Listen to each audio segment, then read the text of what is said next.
Régis, c'est oui. Olivier, c'est non. Compte Twitter de l'équipe du soir, le président tranche maintenant. Alors, on est un peu sur un fromage et dessert, mais je trouve que Régis a bien appréhendé la question. Parce que la question n'était pas de savoir si c'est le meilleur ou pas. D'ailleurs, on pourrait discuter, peut-être qu'il est le meilleur, peut-être qu'il est Messi a été supérieur. Mais en revanche, s'il y a un homme qui a fait rentrer justement cette finale dans le mythe, c'est Kylian Mbappé. Sans lui, il n'y a pas ça. Il y a Messi, vous dites qu'il a été meilleur joueur du monde. On n'aurait pas parlé d'un match de légende, ça aurait été une victoire de l'Argentine facile contre l'équipe de France. Mais la personne qui a changé tout dans ce match-là, c'est Kylian Mbappé. Donc Régis, pour mon point. Ludovic Aubagnac, Karine Galli. Karine Galli, Ludovic Aubagnac, qui va commencer? Moi, je suis totalement d'accord avec Olivier, parce qu'en fait, le match d'Mbappé et des Bleus, d'ailleurs, commence à la 80e, ce qui est quand même très tardif, alors que Lionel Messi est bon du début jusqu'à la fin. Ce soir, vous êtes venu avec un argument. Ben non, mais enfin, je suis désolée. Chaque intervention. J'ai l'impression que vous, le match, il existe qu'à la 80e. Moi, pendant 80 minutes, j'ai vu une équipe qui marchait sur l'autre, et j'ai vu un Lionel Messi qui était au rendez-vous, comme globalement dans toute cette Coupe du Monde. Il a été très bon sur la finale. En 2014, il rate sa finale et l'Argentine n'est pas championne du monde. Là, il a été très bon et il marque 2 buts sur les 3, donc ce qui est quand même énormissime. Et en plus, on parle de Messi, c'était son dernier match où il pouvait être champion du monde. Il va peut-être même arrêter sa carrière, on ne sait pas. Donc il y avait une dramaturgie énorme, une pression énorme pour lui, et il a été au rendez-vous. Oui, international, je veux dire. C'est pas. Non, mais ça pourrait. Je veux dire. En il a tout cas, dit non. A priori, c'était sa dernière Coupe du Monde. Et on avait peur de voir des larmes de tristesse. Et il avait une pression de dingue. Comme Zidane en 2006, on sait que c'est son dernier match tout court et ça finit mal. Lui, on se disait que c'était sa dernière chance d'être champion du monde, de s'approcher de Maradona, etc. Et il est bon du début jusqu'à la fin. Et lui aussi réussit d'ailleurs son tir au but. J'ai l'impression que vous l'avez oublié lors de la séance de tir au but. Oui, c'est absolument phénoménal. Et pour moi, c'est Lionel Messi. Et d'ailleurs, dans les notes de l'équipe, je ne comprends pas que les deux n'aient pas la même note. Je ne comprends pas que Mbappé soit mis en avant par rapport à Messi. Je mets 9 aux deux. Mbappé à 9, Messi à 8. Voilà, c'est le choix de l'équipe. On pourra en discuter. Bah, c'est un choix, on pourra en discuter. Ludovic Aubagnac, vous, c'est Messi. Donc, vous êtes sur le même mood que Karine. C'est Messi, et j'irais même jusqu'à pousser peut-être le bouchon, ça pourrait être Martinez. Parce que l'arrêt plus la séance de tir au but, elle restera aussi longtemps dans les mémoires des Argentins. Un peu sur la même ligne que Karine, c'est-à-dire que Lionel Messi a ébloui de sa classe, de son génie, la quasi-totalité du match. Il a disparu 20-25 minutes quand son équipe, mais c'est-à-dire, il est moteur de tout. Je vais vous expliquer pourquoi je mets peut-être Mbappé juste un tout petit peu en dessous. C'est que Mbappé est dans un moment enclenché par d'autres. C'est-à-dire que c'est pas lui qui ramène les Bleus, pour moi. Il profite de la lancée de certains. Pour moi, c'est Thuram et Kolo Muani qui vont mettre dans le match. À partir du moment où ces deux garçons-là rentrent, et notamment Kolo Muani, il rentre avec une patate. Non, je suis d'accord avec toi, mais... Il nous remet... Mbappé, jusque-là, il s'est empêtré, il avait du mal, c'était difficile. Elle a aidé. Moi, je trouve que Messi a poussé les siens constamment. Et la reprise de volée, il faut quand même la mettre, il faut être placé là, surtout qu'il est au début de l'action, il part, l'appel est bon. Je pense que Ludovic vous contredira pas, mais en fait, celui qui impulse en l'Argentine, c'est Messi. Celui qui conclut pour la France, c'est Mbappé. Voilà. Et finalement, c'est une question de point de vue, tout simplement. Celui qui donne l'impulsion. C'est à touche-touche, hein. On va pas se mentir. Mais d'ailleurs, le pénalty, ça veut dire que Mbappé était mal accompagné jusqu'à la 80e minute. Peut-être aussi. Donc c'est pas sa responsabilité, ça. Sébastien. Oui, mais Messi, je trouve, n'a pas été accompagné non plus tout le temps très bien durant cette Coupe du Monde, notamment au début. Et là, oui, il a été bien accompagné. Enfin, ils ont eu un passage à vide. C'est encore lui qui sort les passes qu'il faut, c'est encore lui qui ressort les. Tu vois, alors qu'on le sentait asphyxié, quoi. Et je trouve ça très fort. Sébastien, si on a une finale de cette dimension, est-ce que l'homme de cette finale, c'est Kylian Mbappé? Les avis, là encore, sont partagés ce soir sur le plateau de l'équipe du soir. Ouais, je comprends qu'il soit partagé, évidemment, mais pour moi, j'irais plutôt vers Kylian Mbappé, parce que ce qu'il réalise ce soir, c'est encore insensé. Messi, Ludovic l'a reconnu, il a disparu aussi à un moment. Alors, bien sûr que le match, il commence pas à la 80e, mais bon, ce qu'on aime dans le football, et pourquoi les matchs entrent dans la légende et renverse les émotions, c'est parce qu'il y a justement des renversements de situation, et c'est Kylian Mbappé qui est quand même à l'origine de tout. Voilà, donc moi j'entends, pour moi, celui qui change le match, c'est Kolo Muani. Thuram, franchement, entre nous, Ludovic, c'est vraiment pas pour te contredire par plaisir, mais avant sa remise, il est nul. Il s'est fait massacrer par Didier Deschamps. J'ai jamais vu ça. J'ai jamais vu Didier Deschamps autant en colère contre un joueur qu'avec Thuram. Il a fait une très mauvaise entrée. En revanche, Kolo Muani, franchement, respect pour lui. Bien sûr, il rate cette dernière occasion, mais ce qu'il a, lui, change le match. Mais bon, je change de débat. Et oui, pour moi, c'est quand même Mbappé. Ce garçon est complètement. Voilà. Et je pense qu'on a un peu oublié ça pendant la compétition en ne parlant que d'Antoine Griezmann. Je crois que c'était une erreur. Ok. Mbappé, la façon dont on doit le juger, ces matchs, est-ce qu'il faut le juger uniquement sur ses buts? On regarde, enfin, ça va être très simple comme grille de lecture. Hein. Bah, c'est le débat qu'on a eu depuis 3 semaines. Ouais.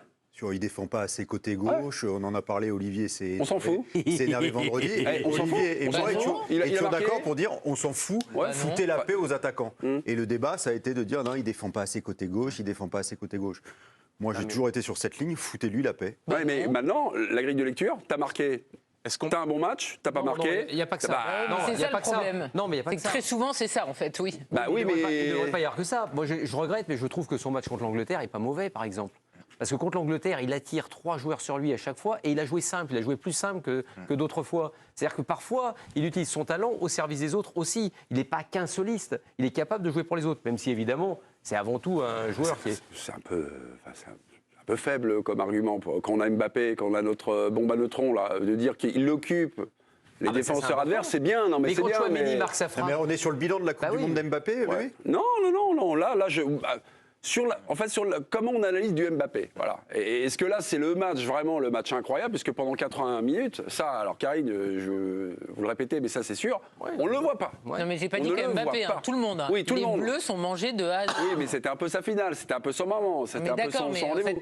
Mais là, en fait, le truc, c'est maintenant. Kylian Mbappé pendant 80 minutes. Je tape sur les Bleus qui sont mangés de A à Z. Ce qui est sûr, un attaquant, vous avez des entraîneurs, Carlos Bianchi me disait toujours, un attaquant, c'est très simple. Tu regardes déjà les stats.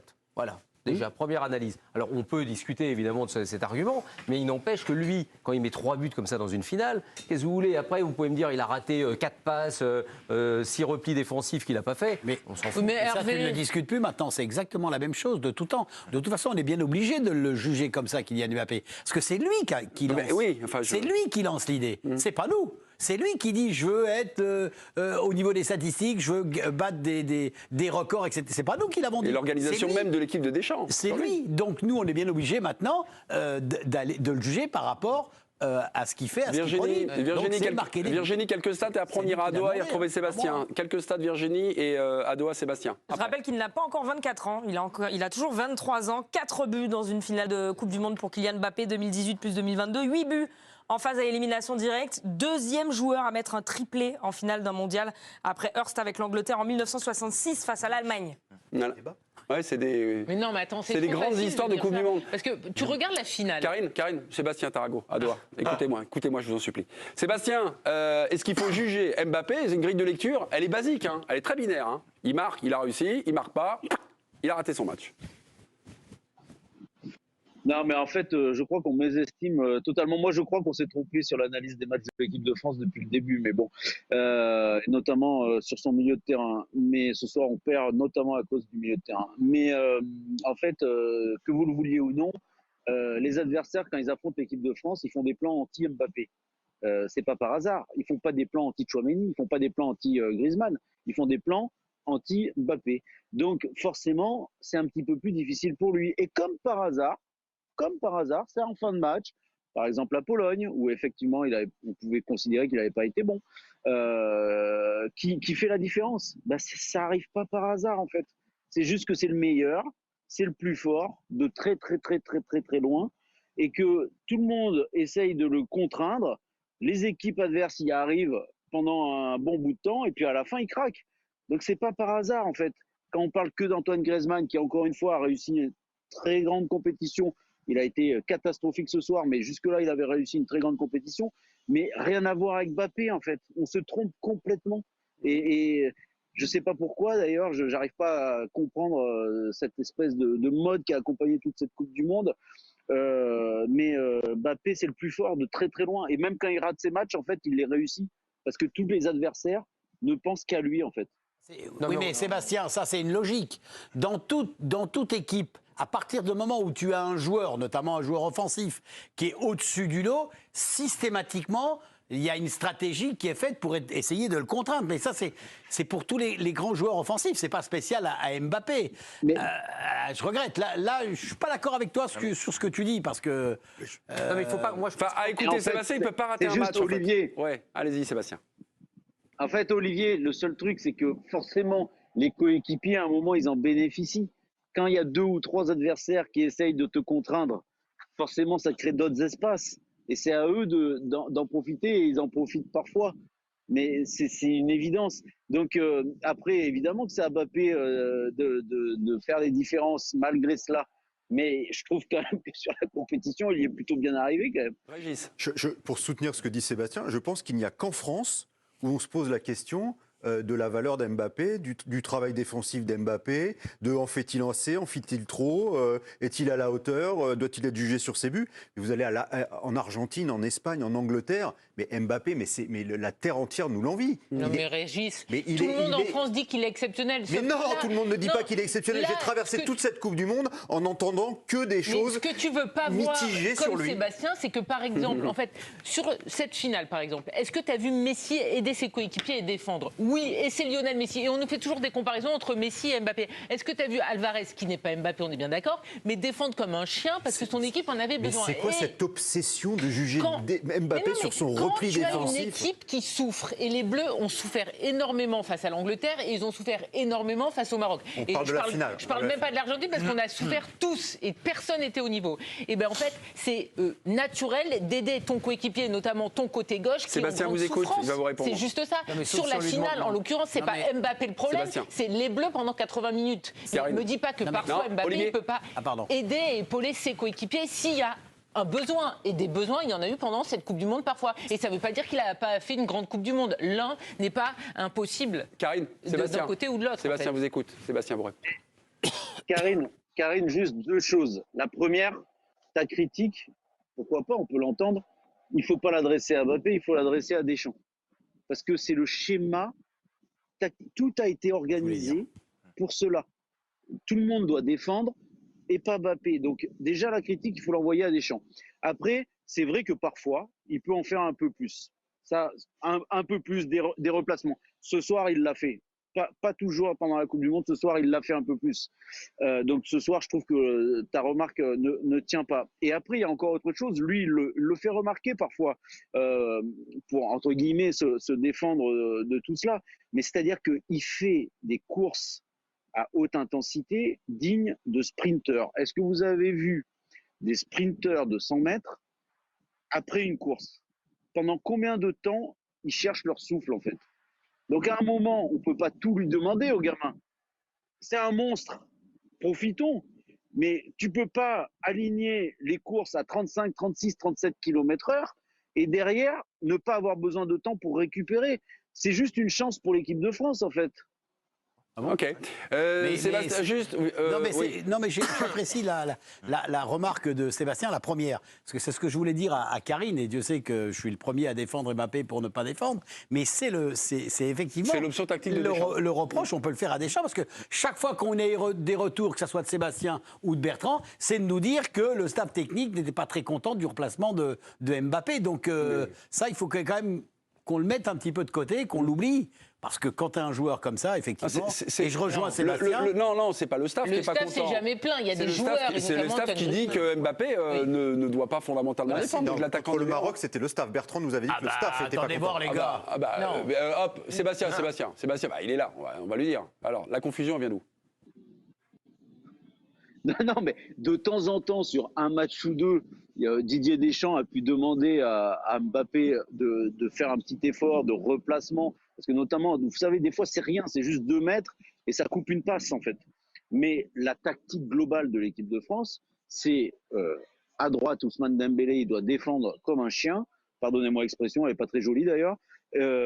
Giroud, lui aussi, doit travailler, notamment en demi-finale contre le Maroc. Il avait un rôle défensif très important. Et Mbappé, on le laisse libre, en fait. Ça globalement, c'est la tactique. Après, bien sûr que sur 1 ou 2 actions, le staff demande à tout le monde de faire... Mais ils ont fait ça avec tous les joueurs. Ok. Virginie? Hugo Lloris, qui est assez impressionné par Kylian Mbappé, mais aussi par les jeunes de ce groupe en général.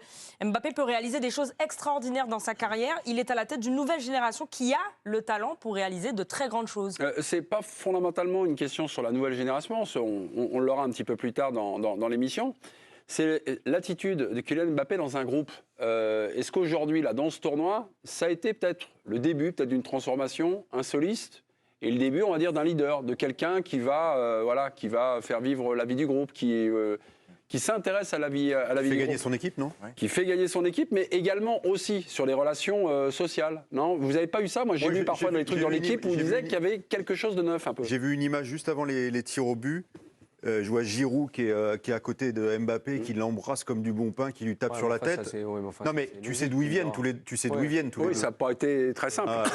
Enfin, ça c'est des moments où à l'arrière, non mais ce que je veux dire, tu vas l'embrasser sur la bouche. ce que je veux dire, c'est que quand tu fais gagner ton équipe, quelle que soit ta personnalité, que tu sois clivant ou pas, si tu fais gagner ton équipe, non, mais ce qui est intéressant, c'est de circonstance, ça. Non, mais sur les images, je sais pas, Ludo, quand tu as un avancement qui fait 3 buts par match. C'est un charisme. Au-delà de ça, c'est un charisme. Pas besoin d'être actif forcément socialement. Ce que tu dégages quand à un moment donné, tu es en finale de Coupe du Monde, tu as 23 ans, tu prends 3 fois le ballon pour aller tirer un pénalty face à un gardien qui a fait subir aux Hollandais une élimination presque ridicule et qui là nous sort encore. Et lui, tu lui en plantes 3.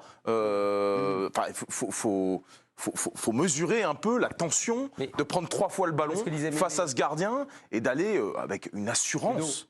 Et à partir de là, quand lui il fait ça, puis même quand on n'était pas bien, hein, le premier que tu regardes, c'est lui. Hein. Aide-nous, fais un truc. Aide-nous, fais un truc. Sors-nous un truc du chapeau, c'est lui. Non, mais après, donc Messi est capitaine de l'Argentine, Ronaldo était capitaine du Portugal, et bien d'autres comme ça. Bah oui, c'est le joueur majeur. Là, on parlait juste de la personnalité, j'allais dire hors terrain, parce que sur le terrain, évidemment, c'est une star, une idole, c'est tout ce que tu veux, et puis tout le monde peut Ronaldo, tu crois qu'il est entièrement aimé? Il n'est pas entièrement aimé. Je parlais pas de ça. Je parlais de la personnalité. Parfois, tu peux avoir une personnalité clivante dans un groupe, on te respecte parce que tu es un joueur hors norme, et pas être nécessairement celui qui va mettre le plus de liens sociaux entre les uns et les autres. Mais ça, on n'a pas besoin d'être le meilleur joueur pour ça. Regarde exactement. Mais Jordan te le disait dans le document qu'on a passé. Quand tu es une bête de compète, à un moment donné, tu peux pas être l'ami de tout le monde. Parce que tu écartes des gens, parce qu'à un moment donné, tu as une exigence, parce qu'à un moment donné, donc socialement, tu peux pas, tout le monde ne peut pas t'aimer. La question de m'aimer, c'était de savoir si socialement, c'est lui qui va aller fédérer autour de lui. Peut-être pas. Il n'a pas besoin. Lui, il sera de toute façon au cœur du réacteur atomique parce que c'est lui le meilleur joueur. Sébastien, vous avez peut-être pu constater des choses sur place. Vous voyez les matchs en direct comme ça. Est-ce que vous voyez des choses, on va dire, un peu différentes dans ce mondial par rapport au rapport qu'il a aux autres? Il sera toujours complexe le rapport qu'il a aux autres parce que c'est une personnalité clivante et différente. Mais là déjà, première chose, durant cette compétition, il était très épanoui, très heureux. Rien à voir avec l'Euro 2021 et du coup, il a été plutôt un élément moteur et souriant dans le groupe. Ça, c'est la première chose. Ça ne veut pas dire que ce sera tout le temps le cas parce qu'il a une personnalité un peu singulière. Et après, sur le terrain, aujourd'hui, par exemple, quand Kingsley Coman et Aurélien Tchouaméni ont raté leur tir au but, ils ont été deux, je ne me rappelle plus du deuxième, vous voyez, c'est révélateur, mais à aller vers eux tout de suite. Et il en faisait partie. Je pense qu'à l'Euro 2021, il n'y aurait pas été. Parce qu'il était dans un autre état d'esprit, plus négatif. Et là, tout de suite, il est allé les voir. Il leur a dit, c'est pas grave les gars, allez, on est ensemble en gros. Hein. Donc oui, dans l'état d'esprit, c'était un autre joueur, y compris sur le terrain. C'est ouvert. Mais là, je pense sincèrement, et Sébastien a raison de nous le signaler, mais là, il se sert justement de lui, de ce qu'il a connu face à la Suisse. Et il sait dans quel état il s'est retrouvé tout d'un coup, un peu tout seul. Et si je me rappelle bien, il n'y a pas grand monde qui a été le voir. Marcus Thuram, on le voit, il est accroupi, il est accroupi et tout. Donc il s'est rappelé de ce qu'il a vécu. Ça aussi, ça c'est vrai que c'est un signe. Il faut lui donner le brassard. Ça c'est un signe hyper important. Il faut lui donner le brassard. Bien sûr, je suis d'accord. Benoît, un téléspectateur de l'équipe du soir. Benoît, un téléspectateur de l'équipe du soir nous dit noter Mbappé, c'est un 9. Il fait ce qu'on lui demande, marquer des goals, marquer des buts, c'est 9. Vous avez votre raquette, c'est 9 c'est presque 10. Parce que tu marques 4 buts. Oui, mais bon. Vas-y, mais 10. Moi, je lui mets. Oui, je mets 10. Eh ben, je mets 10. Parce que c'est 4, mais c'est 4 buts, les gars. bien sûr. C'est 4 buts en finale de Coupe du Monde. Non, mais tu peux dire, ah non, mais c'est discutable. Non, c'est 4 buts en finale de Coupe du Monde. S'ils l'ont pas gagné. Je suis pas fou de la victoire. Non, mais je suis pas fou de la victoire. Non, mais d'accord, mais. Ouais, mais c'est pas lui, non, c'est pas à cause de lui. Mais on est tous là. Parce que si les autres ratent leur pénalty, on va pas lui enlever des points. Sinon, ils mettent 0 pénalty, on les met 4. Non, mais c'est un match, c'est une performance dans un match. Non, mais il y a que chez nous. Non, mais il y a que Si chez nous. Mbappé a 10, pourquoi Messi, qui a que 8 d'ailleurs? Pourquoi Messi? Ah, mais je mettrais 9. Ah, d'accord, oui. On l'a pas encore noté. Les sports américains. Non, on ne connaît pas votre note, Karine. Non, mais Hervé. Non, mais la note que l'équipe lui a donnée. Oui, mais ça, c'est Hervé. Pas, il n'y a pas de problème. En NBA, ça se discuterait ça? Non. T'es pas MVP de la finale ou t'as pas la meilleure note de la finale si t'as pas gagné? Oui, mais alors, si tu fais rentrer le sport américain à l'équipe du soir, ça va mal se passer. Priorité à la victoire quand même, non? Prime à la victoire quand même. Prime à la victoire quand même. Oui, mais sur la performance individuelle, la performance individuelle, ça se discute. Ça se discute parce que ça enlève rien à sa performance. Non, mais pas 10. C'est pour ça qu'on fait cette émission. 11 à Messi. Olivier, juste après la finale perdue. On était déjà en débrief, en intégral débrief. J'aimerais que vous me remimiez la reprise de volée de Mbappé à la 90e minute. Fais-la. Mais avec grand plaisir. Parce qu'en plus, c'est dommage, j'ai pas vu la photo. Il y a une photo qui me plaît. À chaque fois, je la vois, et je sais pas pourquoi je la vois pas là maintenant. Quand il reçoit le ballon, il est comme ça. Tu vois, le ballon, il arrive. Il a déjà le pied d'appui qui commence à se plier. Et il est là, il reçoit le ballon, il vient. Il peut pas se lever. Et plaf, il te la frappe. Elle s'en va là-bas. C'était plus beau à la télé. Extraordinaire. Franchement, il a une position, un équilibre. Tiens, regarde, voilà, cette photo. Et je l'adore. Il y en a une mieux encore. Ouais, mais elle est belle. Regarde comment mais regarde son pied d'appui. Son genou qui est en train de plier tranquillement. Et il est là, il enchaîne le ballon et derrière. Il y en a une plus belle. Elle est belle. Elle est belle. Une reprise de volée quand quasiment à la parallèle. Ludovic Aubragnac veut. Non, il y en a. C'est pas pareil. Ludovic Aubragnac, vous avez une autre. Bon, mais petit. Le résultat du duel, s'il vous plaît. C'était Régis face à Olivier. Oh bah tiens, tu vois, on va bien. C'est parfait. C'est pas celui-là, on me dit. Ah merde. Il n'y a pas de zéro d'ailleurs. On me dit c'est pas celui-là. Vous avez envoyé Richard Gere, donc j'en déduis que c'est Régis qui a gagné. Ah bah non, ça reste à 55. Il y a égalité. Voilà. Non, on me dit que c'est Régis. Petit arrangement entre amis. C'est l'heure de prendre des infos sportives.